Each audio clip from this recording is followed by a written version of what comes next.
हमारे चैनल को सब्सक्राइब करें और बेल आइकन दबाएं। नमस्कार, आदाब। क्राइम पेट्रोल सतर्क में मैं अनूप सोनी आप सबका स्वागत करता हूं। ये कहानी दो बहनों की है जिनकी महज 3 महीने के अंदर एक ही घर में एक ही पंखे से लटक कर मौत हो गई। आखिर ऐसा क्या हो गया था कि एक ही घर की 2 बच्चियों को इतनी कम उम्र में अपनी जान गंवानी पड़ी।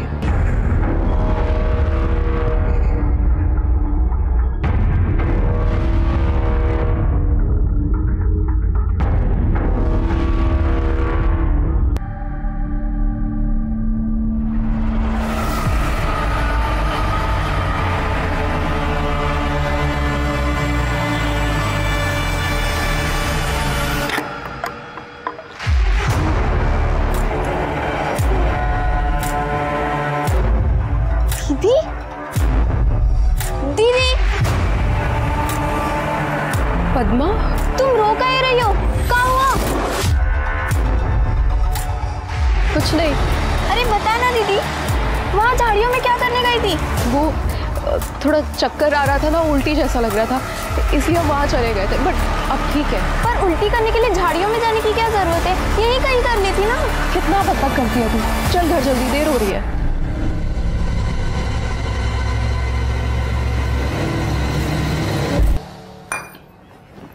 आज कितना अच्छा लग रहा है ना दीदी। क्यों, क्या हुआ? सब्जी अच्छी है? नहीं दीदी, आज घर में शराब की बदबू ही नहीं है।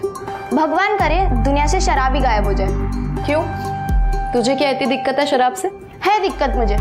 देखा नहीं क्या, बापू कैसे शराब पी के चिल्लम चिल्ली करते रहते हैं। पद्मा, अगर तेरी शादी भी अम्मा की तरह किसी ऐसे आदमी से हो जाए जो लड़ाई झगड़ा करता हो, दारू पीता हो, तो तू क्या करेगी? मैं उसे शराब पीने ही नहीं दूंगी। दारू फेंककर गिलास में पानी भर दूंगी। वैसे भी शराबी को क्या पता चलने वाला है कि वो क्या पी रहा है। दीदी, मेरा खाना हो गया, मैं हाथ धोकर आती हूँ।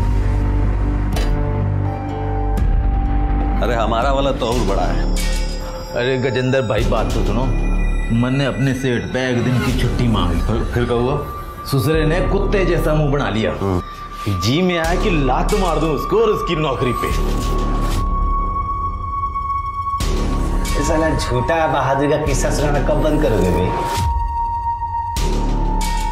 अरे लो भाई, अरे तोहफा हम खास तुम लोगों के लिए दिल्ली से लेके आए हैं। लो। अरे क्या हो गया? आशा कुछ बोली है तुम लोगों को? नहीं बोली है तो बताओ हमको, कुछ बोली है तो? तुम यहाँ क्या लेने आए हो? अरे लेने नहीं आए हैं, देने आए हैं। ये देखो, अपना कमाई से हम तोहफा खरीदे अपनी बेटियों के लिए, वही देने के लिए आए हैं। अपना तोहफा उठाओ और दफाओ यहाँ से। मेरी बेटियों के आसपास मत भटकना। कहा तुम्हारी बेटियां हैं? आसमान से टपकी हैं क्या तुम्हारी बेटी? हम पैदा किए हैं, बाप है इनके सगे। अपनी बेटियों को तोहफा भी नहीं दे सकते हैं अब हम। तुम्हारी बेटियां थी पर अब नहीं है। वो मेरी और गजेंद्र की बेटियां हैं अब। और सुनो, अपनी भलाई चाहते हो ना तो यहाँ से चुपचाप चले जाओ, वरना अभी हम शोर मचाएंगे। हाँ हाँ ठीक है, तो काहे लाट साहब बन रही हो तुम? और तुम लोग चिंता मत करना बेटा, बाप है तुम लोग के। जाओ, फंसो मत, जाओ यहाँ से। चलो तुम लोग भी स्कूल जाओ, चलो।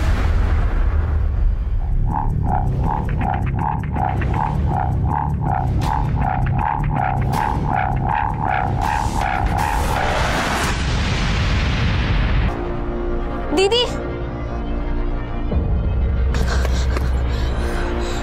तू ठीक है ना?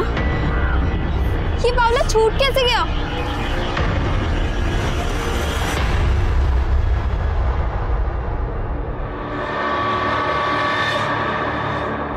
बाबा आपकी भाई, ओ बाबा पिक्चर देख रहा था मैं। अरे भाई सुनील, ठीक समझ आया। हमारे आने का पता क्यों ना चला तन्ने? अरे कौन है भाई ये?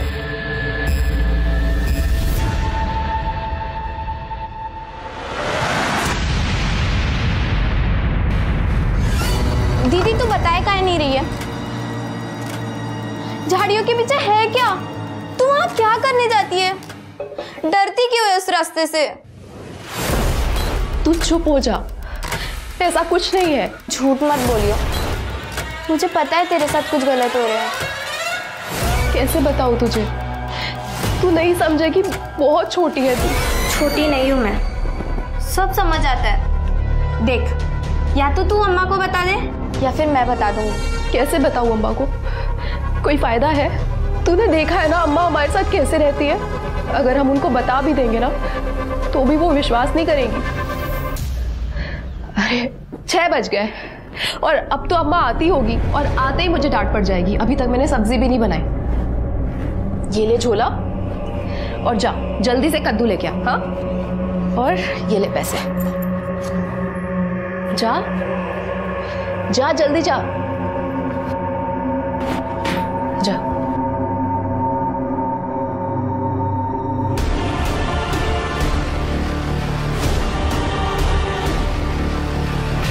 दीदी ने मुझे सब्जी लाने के लिए मार्केट भेज दिया था, पर जब मैं आई दीदी पंखे से मेरे बच्चे किसी पे शक करने का कोई मतलब ही ना है। नहीं साहब, मेरी बेटी ऐसा नहीं कर सकती, मत नहीं कर सकते साहब।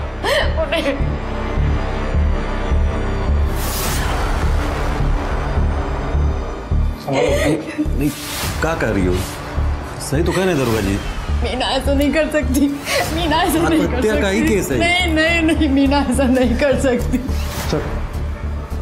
सर हमने पूरा का पूरा घर चेक कर लिया, लेकिन कहीं कोई सुसाइड नोट जैसी चीज़ नहीं मिल रही और ना ही कोई क्लू है, ना कोई एविडेंस है सर। ठीक सर, बॉडी में पोस्टमार्टम के लिए भिजवाओ। सर जी, मीना की पीएम रिपोर्ट आ गई है। रिपोर्ट के हिसाब से उसकी मौत 25 तारीख को शाम को 5:30 से 7 के बीच फांसी लगाने से और गले की हड्डी टूटने की वजह से हुई है। देखा, मैंने कहा था ना ये केस आत्महत्या का है। सर रिपोर्ट में एक और बात सामने आई है, मरने से पहले उसके साथ रेप हुआ है। उसकी बॉडी से सीमन के सैंपल मिले? नहीं सर, ऐसा लगता है रेपिस्ट ने कॉन्डोम यूज किया है, इसलिए कोई सैंपल नहीं मिला।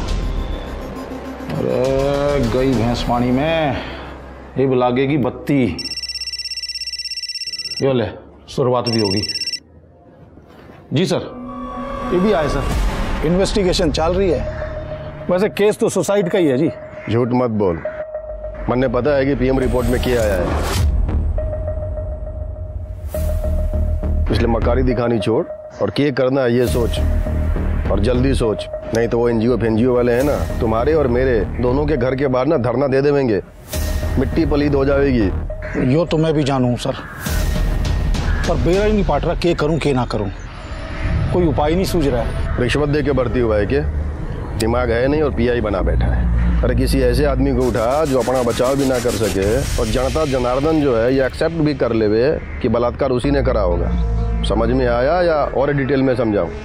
घना चोखा आइडिया दिया सर आपने, और मेरे दौरे एक बंदा ऐसा भी है जो बोलेगा तो बहुत कुछ, पर कोई कुछ समझ नहीं पाएगा।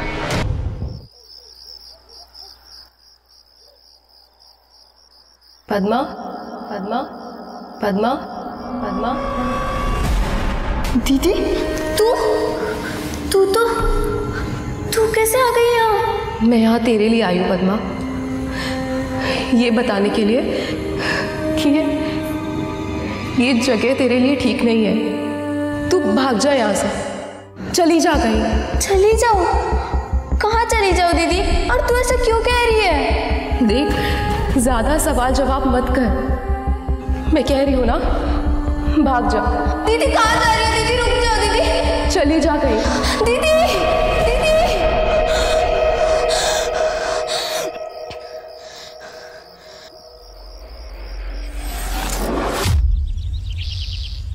सर एक बुरी खबर है। क्या हो गया? उमेश की मेडिकल रिपोर्ट के हिसाब से उमेश नपुंसक है, इरेक्टाइल डिसफंक्शन है। मैंने ना मीना के साथ में पकड़ा पकड़ी खेलनी है, मतलब वो रेप कर ही नहीं सकता। तुम्हारे जय हिंद सर। जय हिंद सर जी, हमने वो मीना के घर के आस पड़ोस में पूछताछ की तो पता चला कि उसकी छोटी बहन पद्मा है, बहुत होशियार बच्ची है और उसके फादर से उसकी बिल्कुल बनती नहीं है। उससे पूछताछ करते हैं, शायद उसको कुछ पता हो, कोई आइडिया मिले। सिर्फ अम्मा की वजह से मैं गजेंद्र बापू को बापू बुलाती थी, वरना वो मुझे बिल्कुल पसंद नहीं। मैं तो उनसे कभी बात भी ना करूं, पर उसने कुछ बताया ही नहीं।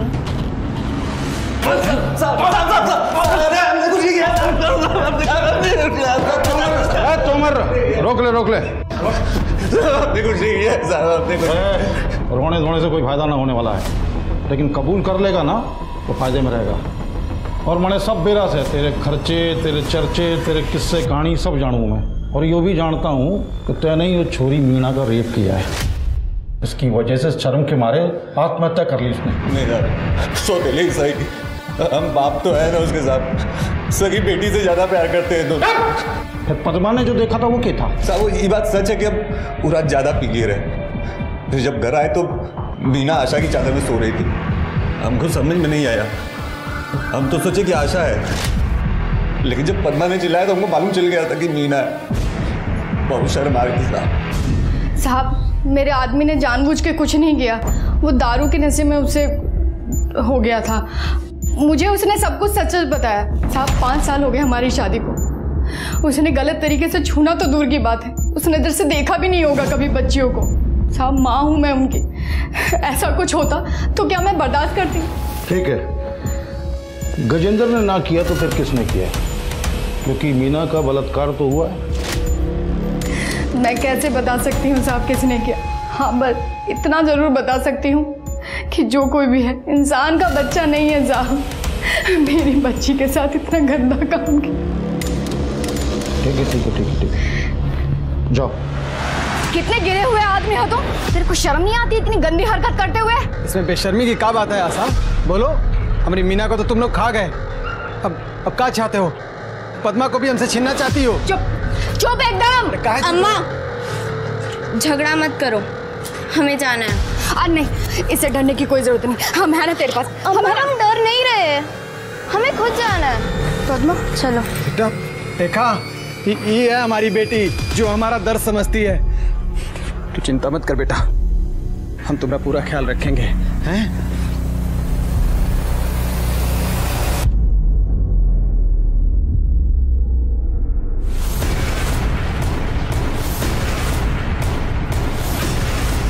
मीना के दोषियों को सजा दो, बच्चियों की सुरक्षा की गारंटी लो। पुलिस प्रशासन हाय हाय, पुलिस प्रशासन हाय हाय। सर गजेंद्र के खिलाफ कोई सबूत तो है ना हमारे पास, और उमेश को ज्यादा दिन तक जबरदस्ती अंदर रखेंगे तो उल्टा हम फंसेंगे सर। राठी, अब हम कानून बनाने वालों को तू बतावेगा कानून क्या है। देख आखिरी बार बोल रहा हूँ, किसी सुटेबल आदमी को पकड़ और जल्दी से अंदर डाल, और एक बात अपने भेजे में डाल, अगर मेरी कुर्सी गई ना तो तुम्हारी नौकरी भी बचने ना दूंगा। हाँ समझ रहा हूँ सर। मीना के दोषियों को दंड दो, बलात्कारियों को सजा दो। साहब हम कुछ नहीं किए साहब, हमारा बात का विश्वास कीजिए साहब, हम कुछ नहीं किए साहब, हमारा बात का विश्वास कीजिए साहब, हम कुछ नहीं किए साहब।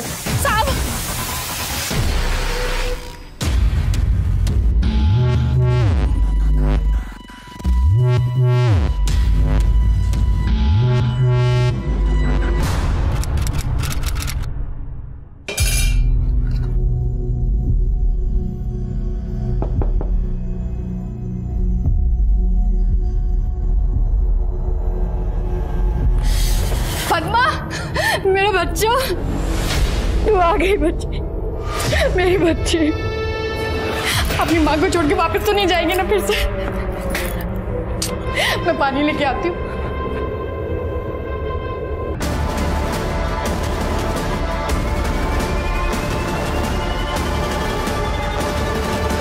सर ये वो पंखा है जिस पे हमारा दोनों बेटी लटक कर अपना जान दे दी।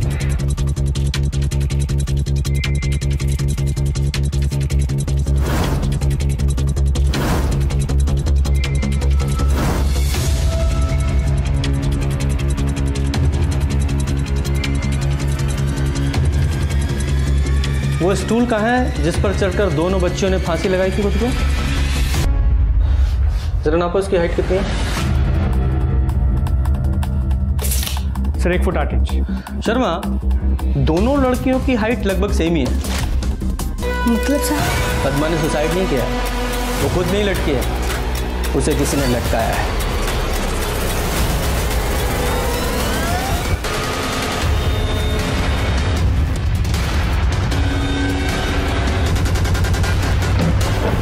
तुम खड़े हो जा, और साहब जैन साहब, वो आप लोग कल आने वाले थे ना, तो इंतजाम नहीं हो पाया स्वागत का। अरे साहब के लिए चाय नाश्ता का इंतजाम कर, बढ़िया बड़ा बढ़िया एकदम। और रहने दो, उसकी जरूरत नहीं है। अगर तुम लोग अपना काम ठीक से करते तो हमें यहाँ आने की जरूरत ही नहीं पड़ती। ये मीना की पोस्टमार्टम रिपोर्ट है? ये पोस्टमार्टम रिपोर्ट है या मजाक है? और कौन है ये डॉक्टर शुक्ला जिन्होंने रिपोर्ट बनाई है? मुझे अभी के अभी शुक्ला से मिलना है। कहाँ मिलेंगे ये? वो सर पद्मा की बॉडी का पोस्टमार्टम कर रहे हैं, वही हैं डॉक्टर। तो आज वहीं जाके मिलते हैं इनसे, जरा देखे तो सही कितना एक्सपीरियंस है ना पोस्टमार्टम का। एकदम मजाक बना के रखा है पोस्टमार्टम को। चलिए मिलवाइए।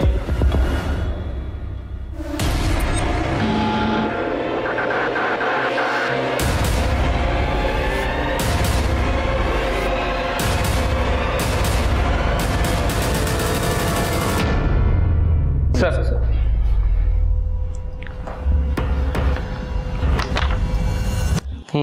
उसकी मौत कैसे हुई थी? सर मैं कसम खा के बोल रहा हूँ, मैंने कोई झूठी रिपोर्ट नहीं बनाई।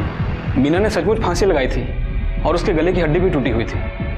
ठीक है, मान लेते हैं आपकी बात, लेकिन आपने अपनी रिपोर्ट में ये लिखा है कि मीना सेक्सुअली एक्टिव थी, और साथ ही आप ही ने उस रिपोर्ट में ये लिखा है कि मरने से पहले उसके साथ रेप हुआ था और उसका हाइमन ब्रेक हुआ था, मीन्स वो वर्जिन थी। तो जरा समझाएंगे हमें कि एक ही समय में एक लड़की सेक्सुअली एक्टिव कैसे थी और वर्जिन कैसे थी? वो सर शर्मा, चलो डॉक्टर साहब को अरेस्ट करके थाने ले चलो, वहीं पूछताछ कर। सर एक्सक्यूज मी सर वो मैंने अपनी मर्जी से नहीं लिखा था। राजेंद्र टोकस जी ने मुझसे जबरदस्ती लिखवाया था कि मीना सेक्सुअली एक्टिव थी। पर आपने वो जो एनल सेक्स के बारे में लिखा था, वो किसके कहने पर लिखा था? नहीं सर, वो झूठ नहीं था। मीना के रेप और उसके मरने से पहले उसके साथ पिछले काफी समय से अननेचुरल सेक्स किया जा रहा था।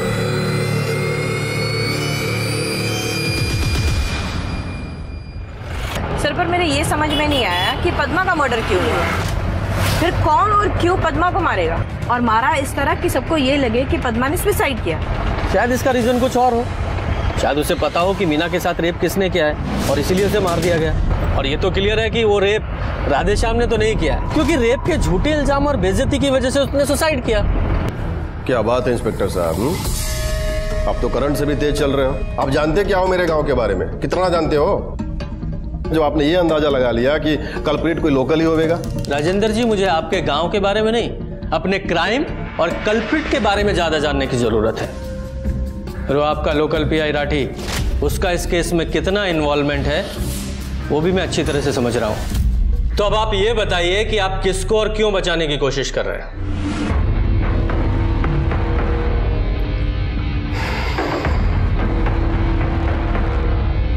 ऐसा है इंस्पेक्टर साहब कि मैं किसी को बचाने की कोशिश ना कर रहा, बल्कि मैं तो ये चाह रहा हूं कि इस इलाके में जो क्राइम बढ़ता जा रहा है उसे रोका कैसे जाए, उस पर काबू कैसे पाया जाए, ताकि माहौल जो है वो बिगड़ने ना पाए।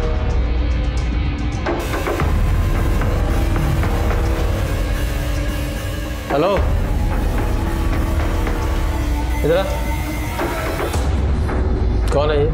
मेरा बेटा से विक्रांत।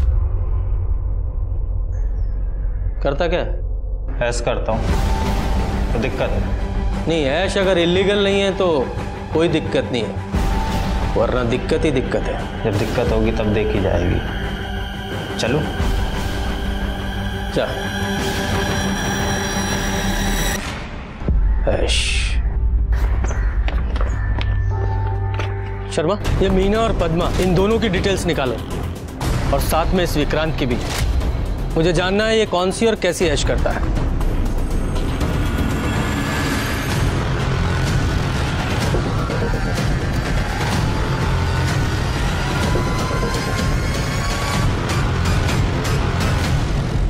सर मैंने पद्मा के दोस्तों से, टीचर्स से और उसके मोहल्ले वालों से पता किया, पद्मा ऐसी लड़की नहीं थी।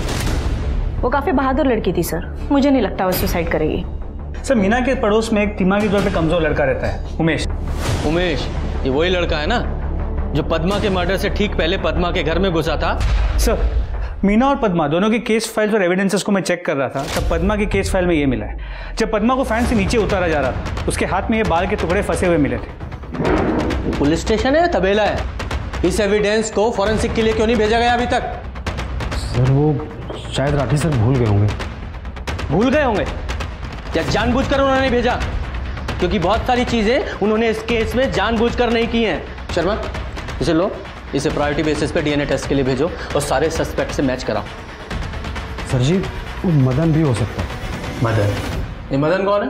सर लोकल गुंडा है, आवारागर्दी करता रहता है। मदन के बारे में जब इतना सब कुछ पता था तो उसके खिलाफ एक्शन क्या लिया तुम लोगों ने? सर मुझे भी अभी 3-4 दिन पहले ही पता चला है। दरअसल मेरी छोटी बहन है ना, वो मीना के साथ ही पढ़ती थी, उसी ने मुझे बताया। सर वैसे भी मैं क्या कर सकता था जब राठी सर ने कोई एक्शन नहीं लिया तो। मतलब? सर पद्मा ने राठी सर को बताया था कि मदन मीना को छेड़ता रहता है, और स्कूल से आते वक्त रास्ते में जो झाड़ी पड़ती है ना, वहाँ से गुजरते वक्त मीना बहुत डरती थी, और कई बार सर पद्मा ने मीना को उस झाड़ी से रोते हुए निकलते देखा था सर। तुम लोग जाओ, उस एरिया को चेक करो और वहाँ का डम डाटा निकलवाओ। सारे सस्पेक्ट से मैच करके देखो किसी की लोकेशन मैच होती है क्या।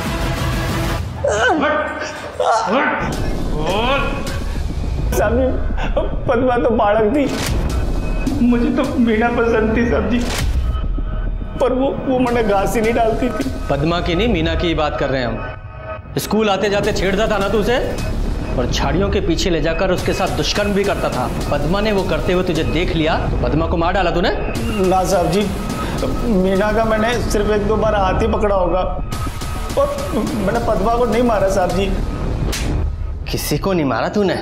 ये पद्मा के मर्डर के टाइम पे तेरे फोन की लोकेशन पद्मा के घर के पास में थी, समझा? अब बता। साहब जी मैं मानता हूँ कि मैं उस दिन उस एरिया में था, पर साहब जी मैंने किसी को नहीं मारा। साहब जी मैं तो वापस चोरी करने गया था, इससे पहले 1-2 बार चोरी भी करी है मैंने। वो क्या है कि वहाँ पर जो माँ बाप है वो मजदूरी करने चले जाते हैं, बच्चे स्कूल, तो मैंने जो भी दिखता है मैं उठा लेता हूँ, उससे मेरा खर्चा पानी चल जाता था। खर्चा पानी तो जरा बता रहा हूँ, बताता हूँ साहब जी, सच बोल रहा हूँ साहब जी। हाँ बता। साहब जी मैं उस दिन नहीं गया था पद्मा के घर, क्योंकि मैंने देख लिया था कि आशा उमेश को मारने के लिए झाड़ू लेके पीछे पड़ी थी और पद्मा घर के अंदर ही थी। ऐसे में चोरी करने का तो सवाल ही नहीं उठता। मैंने कुछ नहीं किया साहब जी। शर्मा, पद्मा के हाथ में जो बाल मिले उसका डीएनए इसके डीएनए से मैच कराओ जरा। शुरू से बोल, एक बात। एक बात बता रहे हो साहब जी। साहब हम गजेंद्र के घर दारू पीने जाए करे थे, मीना जज की थी, मैंने नजर ना हटती थी साहब जी उस पे थे। साहब एक दिन हम दारू पीने लाग रहे थे, मीना का बलात्कार करने वाले विक्रांत पांडे को अरेस्ट कर लिया गया था। जिस समय पद्मा का मर्डर हुआ, ये सुनील अपने मामा के यहाँ गया हुआ था दूसरे गांव में, और ये विक्रांत ये दिल्ली गया हुआ था, ये कंफर्म हो चुका है। और ये आशा और ये दीपक ये दोनों तो पुलिस स्टेशन में ही थे, और ये उमेश ये अपने घर पे चेन से बंधा हुआ था, और ये गजेंद्र ये कंस्ट्रक्शन साइट पर था। तो पद्मा को मार कौन सकता है? सर हो सकता है इनमें से ही किसी ने किया हो या करवाया हो जानबूझकर, और फिर अपनी लोकेशन चेंज कर दी। वैसे भी आजकल लोगों को पता ही है, पुलिस सबसे पहले चेक करती है तो सिर्फ लोकेशन ही चेक करती है। सर ठीक है। सर पद्मा के हाथ में मिले बाल का डीएनए गजेंद्र, आशा, सुनील, विक्रांत या मदन इनमें से किसी के भी डीएनए के साथ मैच नहीं करता, लेकिन इतना कंफर्म हुआ है कि ये बाल किसी आदमी का है। लेकिन ये आदमी है कौन? सर मैंने डम डेटा चेक किया, पद्मा की मौत के वक्त मदन के अलावा वहां पर एक और आदमी मौजूद था। कौन है वो? मीना और पद्मा की कहानी जानने के बाद यही निष्कर्ष निकलता है कि कई बार आप अपने अपनों पर भी आंख मूंद कर भरोसा नहीं कर सकते। ऐसे केसेस में कभी कभी लगता है कि आखिर क्या गलत किया इन मासूमों ने। जान देना कभी भी किसी समस्या का समाधान नहीं हो सकता, लेकिन समाधान ढूंढना बच्चों की जिम्मेदारी नहीं है, बल्कि हमारी जिम्मेदारी है। अब मैं अनूप सोनी आपसे विदा लेता हूं, फिर मुलाकात होगी क्राइम पेट्रोल सतर्क में एक और नए केस के साथ। तब तक अपना और अपने परिवार का ख्याल रखें, सतर्क रहें, सुरक्षित रहें और देखते रहें क्राइम पेट्रोल सतर्क। जय Hind. For more updates, subscribe to our channel, click the show links and enjoy watching the videos.